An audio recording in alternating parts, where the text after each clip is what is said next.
And so this raises, in my mind, a little suspicion. Maybe I'll see if anybody can guess what I'm driving out about this first part of the sutta. Something seemed a little bit suspicious about, let's say, its historical authenticity. I have wondered how this bit with Canki had lasted over hundreds of years because neither Ananda nor the Buddha were there to tell the story. Exactly. Yeah, that's exactly the point that I had in mind. You know, you could raise the question, how would the compilers of the suttas have been privy to this conversation? They weren't there.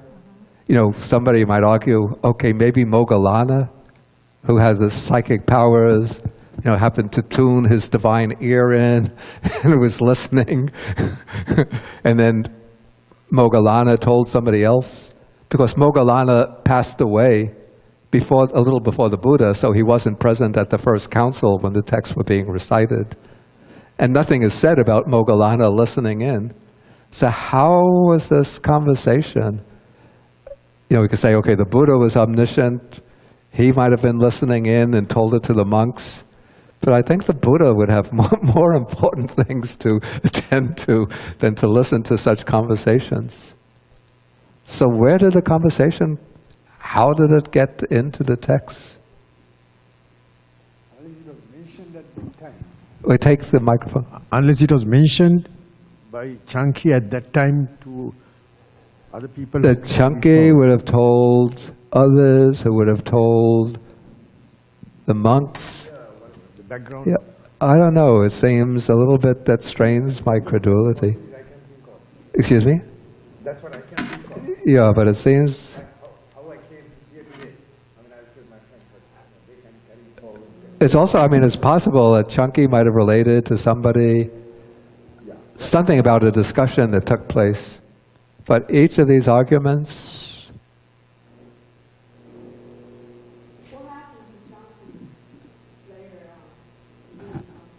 Nothing is said anyplace else in the text about him. I don't think he reappears in any other suttas. Anyway, so this is a question that I bring up. And it seems to me that, I don't know, we could see this conversation as having what I would call a strategic purpose. On the one hand, showing how trying to establish a harmonious accord between the Brahmins and the Buddhist community, because it shows that certain qualities that the Brahmins are praised for, the Buddha also possesses. You know, good family lineage, physical beauty, eloquence in speaking, a large following. So, and then also emphasizing that the Buddha upholds the law of karma and intends no harm for the Brahmins. So on the one hand, it's attempting to, say, placate the Brahmin community and saying, you know, we can get along harmoniously. Don't have to worry that we're going to be, you know, challenging you. But on the other hand, it's also showing that the Buddha, in certain respects, is superior spiritually to the Brahmins, because the Buddha has renunciation, the virtue of renunciation. He's free of sensual lust, and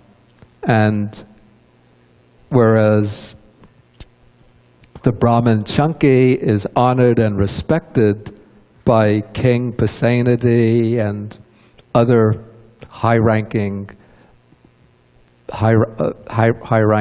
rulers of the time. The King Pasenadi and King Bimbisara, together with their families, have gone for refuge to the Buddha. Okay, so all of this is, you know, I would say very important, exercising a kind of strategic function in sort of balancing cordial relations with the Brahmins with a firm line of the spiritual superiority of the Buddha.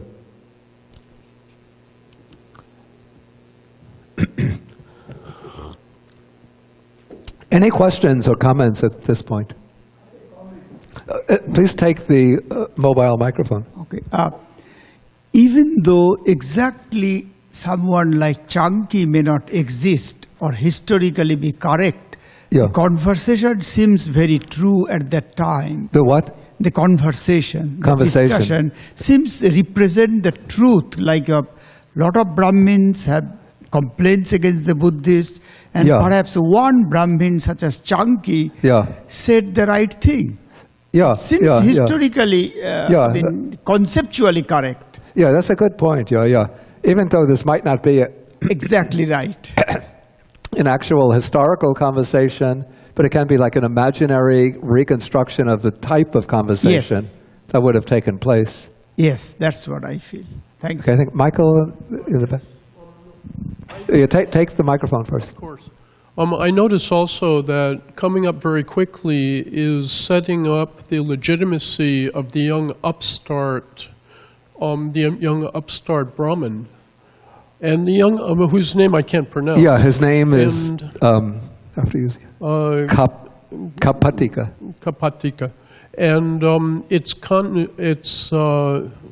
it's Chunky who sets up the legitimacy of this. Ah, young that's a very upstart good point. Brahmin. Yeah, that's a very good point.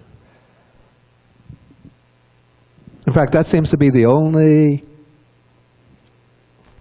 place, once they come into the presence of the Buddha, that's the only place where Chunky, that's the only place further on in the sutta where Chunky speaks. So it seems like the whole preliminary portion of the sutta could be, as you say, for the purpose of introducing Chunky as an authoritative Brahmin, so that he will then throw the weight of his authority behind this young Brahmin student named Kapatika. Did I see somebody else have?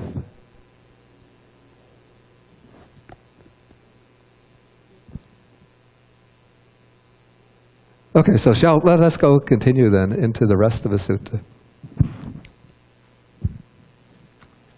Okay, so now this whole, you see this whole first, the large crowd of ordinary, householder Brahmins has already gone into the Buddha's presence, and now this fairly large group, perhaps 500, we don't know, of eminent Brahmins, distinguished Brahmins, headed by Chunky, has now gone up to the north to see the Buddha. And so, after they exchanged the courteous greetings, so we read that on that occasion, the Blessed One was seated, finishing some amiable talk with some very senior Brahmins. So apparently there were already distinguished Brahmins who were up there speaking with the Buddha. And then we read, is that a telephone? Excuse me? Oh, okay. So at the time in the assembly there was a Brahmin student named Kapatika. I don't think we encounter him anyplace else, only in the sutta. But apparently at the time there must have been these young proteges, like a Mozart at the age of 5 was able to compose beautiful compositions, give concerts, at the age of 10, 11. So there were these young Brahmins who were just 16, not even, they called Manavaka, I think, a Brahmin student. But even though he was so young, he had mastered the 3 Vedas and their vocabularies and so on. So he mastered all of the branches of Brahman learning. And so while the elder Brahmins were talking with the Buddha, this youngster was always trying to break in and interrupt their talk. And so the Buddha rebukes him. And he says, let not the venerable, the word here, venerable, it's not the same word as venerable used for a monk. I think it's more like honorable. Bharadvaja, that would be his family name, whereas Kapatika would have been his personal name. And the Bharadvajas, this was like the cream of the ultra elite amongst the Brahmins. Like, you know, today when they speak about the U.S. economy, sometimes they speak about the 1%, and then they speak about the 1/10 of the 1%. So the Bharadvajas were like the 1/10 of the 1% amongst the Brahmins. So coming from that particular clan, he must have been Kapatika, on the one hand, quite conceited, maybe even arrogant, but also he would have been exposed from infancy to would have had all of the Brahmin teachings given to him. So that's why he could master them at the age of 16. So the Buddha turns to him and rebukes him and says, don't break in and interrupt us. You know, your elders are speaking, and just wait patiently until we finish our discussion. Okay, so when this is said, then the Brahmin Canki appeals or makes a polite request to the Buddha and says, please, Master Gautama, don't rebuke the Brahmin student Kapatika, for he is very learned, he has a good delivery, he is wise. I don't remember whether the word used is pandita, which means wise in the sense of learning, or panyava, which means one who has real wisdom. But he's capable of taking part in this discussion.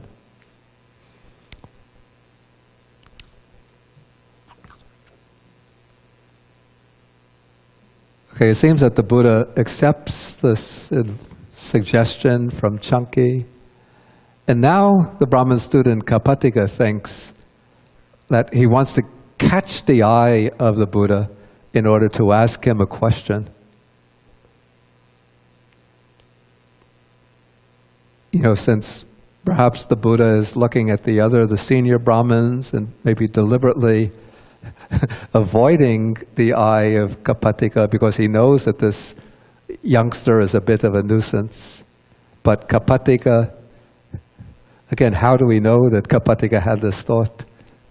It seems that the compilers are introducing what we call narrative elements into this to make it more coherent. But it says Kapatika it makes it interesting also to give a little dramatic content. Yeah, please, I have to make a request to those who have, are these cell phones that make this? Music?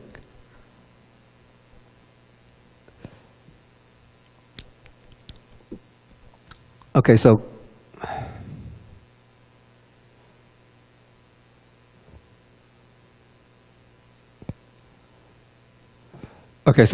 the Buddha knows the thought in the student Kapatika's mind, and now the Buddha now wants to initiate the discussion. So the Buddha deliberately turns to him, the eyes meet, and then the Brahmin student takes this as an opening, as the opportunity for opening a conversation. So now he's going to, in a sense, sort of hit on a really key point, a key concern of the Brahmins, and that is the truth, the authority of the Vedas. And so he says, Master Gautama, in regard to the ancient Brahmin hymns that have come down through oral transmission, that are preserved in the collections, the Brahmins come to the definite conclusion that only this is true. Anything else is wrong.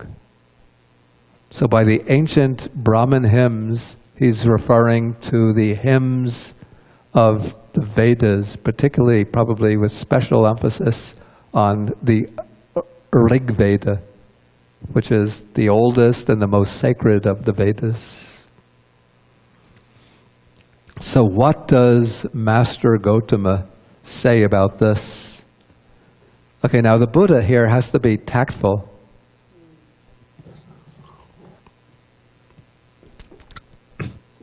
You know, he's surrounded by Brahmins, and this young Brahmin is asking him this kind of, call it explosive question, a potentially explosive question. So if the Buddha were to say, you know, that's just a blind belief on the part of the Brahmins, there'd be an uproar, and the Brahmins might get up angrily and all depart. So the Buddha is going to question Kappatika in a way which is going to get Kappatika to recognize the fault, so that Kappatika himself will recognize the fault, or we could say the pretentiousness, the illegitimacy of this claim of the Brahmins. And also by asking the questions in this way, the Buddha is going to open up the opportunity to present a distinction in means of knowledge, ways of knowing. In modern philosophy, we might call this the difference in epistemologies, the approaches to the acquisition of knowledge, or the difference in the approaches to acquisition of truth claims, since the truth claims might not be valid at all. So the Buddha questions Bharadvaja. He asks them, how then, among the Brahmins, is there even one Brahmin who says this about the Vedic hymns? I know this, I see this, only this is true, anything else is wrong. And Bharadvaja has to admit, no, Master Gotama. How then, Bharadvaja, among the Brahmins, is there even a single teacher or a single teacher's teacher going back through 7 generations who says, I know, I see this, only this is true, anything else is wrong? And now Bharadvaja is probably getting a little embarrassed and ashamed, since he probably sees what the Buddha is driving at. But he has to be honest in conversation, so he says, no, Master Gotama. Okay, now the Buddha takes the argument right back to the very beginning, so to speak, and he says, how then, Bharadvaja, the ancient Brahmin seers, the creators of the hymns, the composers of the hymns, the ones who in ancient times chanted, uttered, and compiled the hymns, and who sort of sent down these hymns in a line of transmission. Then he mentions the names, Attaka, Vamaka, Vamadeva, Vesamita, Yamatagi, Angirasa, Bharadvaja, Vaseta, Kassapa, and Bhagu. I believe that these would be rishis or sages who are mentioned in the Rig Veda. Did even these ancient Brahmin seers, and the word seer here is the word rishi, did they say, we know this, we see this, only this is true, anything else is wrong? I sometimes wonder what would happen if somewhere in this argument Bharadvaja were to say, well, there are Brahmins who do make this claim that this is true, anything else is wrong. But he complies with the drift of the Buddha's argument. Okay, so now the Buddha says, he sums up the points, he says, it seems then that among the Brahmins there is not even a single Brahmin who says, I know this, I see this, only this is true, anything else is wrong. And so there's not even a single teacher or teacher's teacher back through 7 generations who can make this claim. And even the very ancient Brahmin seers who created and passed down the hymns, even they couldn't make this claim. And now the Buddha brings in a very vivid simile to illustrate the point.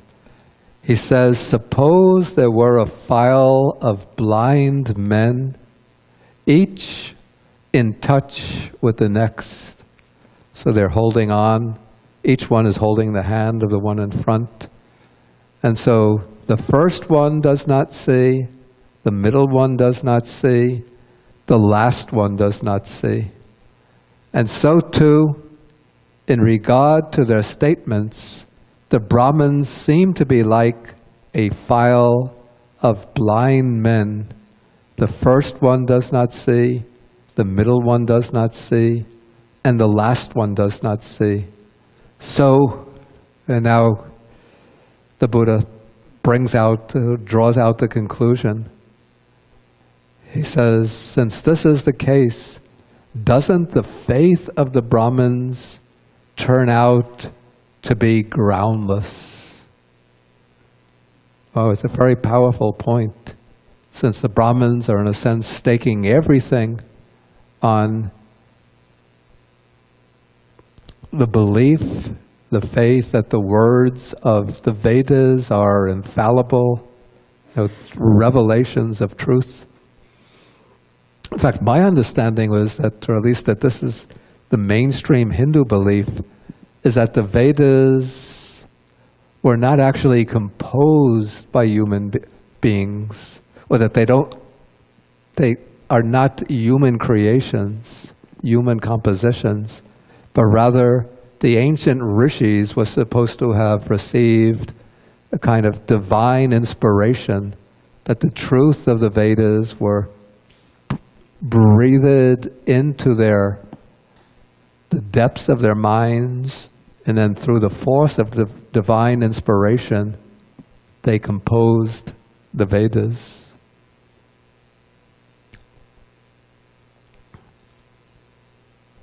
Okay, but since none of them make a claim to the truth of the Vedas, to know and see for themselves that the Vedas are truth, then any kind of truth claims about the Vedas, it doesn't mean that what the Vedas say are false, but the faith that what they say is true is groundless. Any questions or any comments about this? Please go right ahead. Okay, this is a comment. I think this is a very crucial logical statement of the Buddha. Yeah. Because the Brahmins, it came generations after generations. Sometimes they didn't write it purposely. They didn't. Write down the slokas purposely, because they wanted to control and pass it on through ears only, through memorization. Yeah, right, yeah. So they have done this memorization like chanting of mantras. Yeah. Even now they do that. Yeah. But no one have the courage to tell, yes, I know this to be true. Yes, I heard it myself. Yeah. Then did not. That is the truth. Yeah. And Buddha caught them at their own mistake. Yeah, that seems to be the case. But also we have to remember, in the Buddha's time, religious teaching, spiritual teachings were always passed on orally. There was no writing used for I mean, from the text, there seems to be no evidence that writing was used at that time. If it was used, it might have been used just if a king was issuing an edict, he would have the edict inscribed on stone, or maybe they would send messages. But in the Buddhist texts themselves, there's no mention of any text being written down. So all religious teachings were being transmitted orally at that time. Yes, my other point is it was purposely done to control. It was, I didn't get that word. Purposely. It was purposely done to control, because they wanted to control the mantras, because this is their territorial power. That I don't know about. I'm not so sure about that. Because it seems that there could have been a general conviction that No, for example, the Gayatri mantra, the most important mantra in Hindu religion, they will only pass it on through your ears so that nobody else can hear it. Anyway, the other point is, that is why I think my knowledge is that the Buddha taught in the local language, the Pali language. That's so anybody can hear it and know it and understand it. Yeah, the Buddha would have taught in the local language, and he wanted the text to be preserved in the local language. Though the language that we call Pali now, I mean, the general consensus of scholars is that it's something of a amalgamation of a number of dialects that were used in northern India, perhaps about 2 centuries after the passing of the Buddha, that would have been closely related to the languages that the Buddha spoke. Any further comments, questions? Okay, then I think we will stop here and then take up the rest of the sutta next week. Originally, I was intending to do the whole sutta this week, according to the schedule. So now I've started the new semester by throwing off the printed schedule at the very first class. But I thought it's rather interesting to go through that the 2 tables of arguments, or the 2 sets of arguments that are used. One, why the Buddha should come to see the Brahmin Canki, and the other, why Canki's arguments, why he himself should go to see the Buddha. Okay, so we end with the sharing of the merits, and then after the lunch break, then we come back and say starting 12 o'clock, and we'll have maybe about 30 minutes discussion. So everybody has the sheet for the sharing of the merits.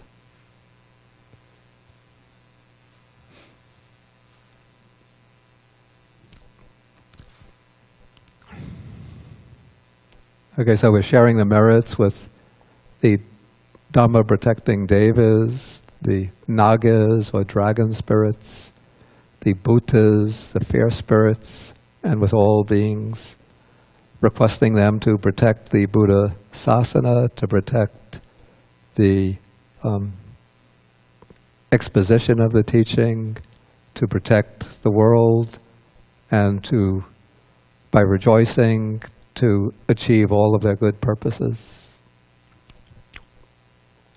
Akasata chabumata deva naga mahitika punyantang anumoditva chirang rakantu sasanang.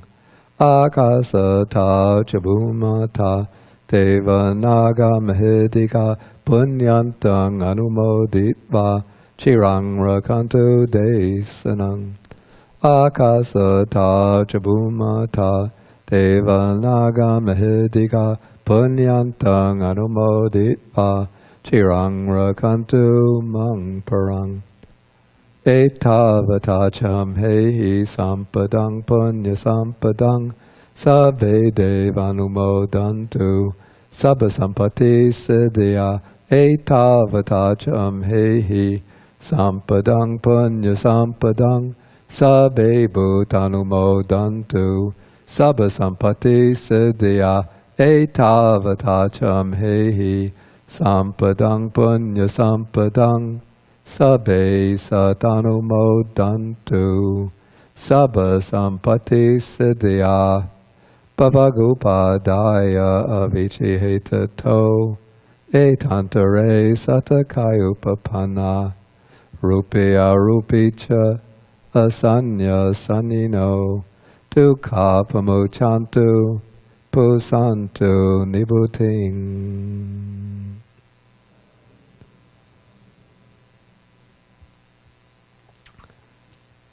Okay, we stand up.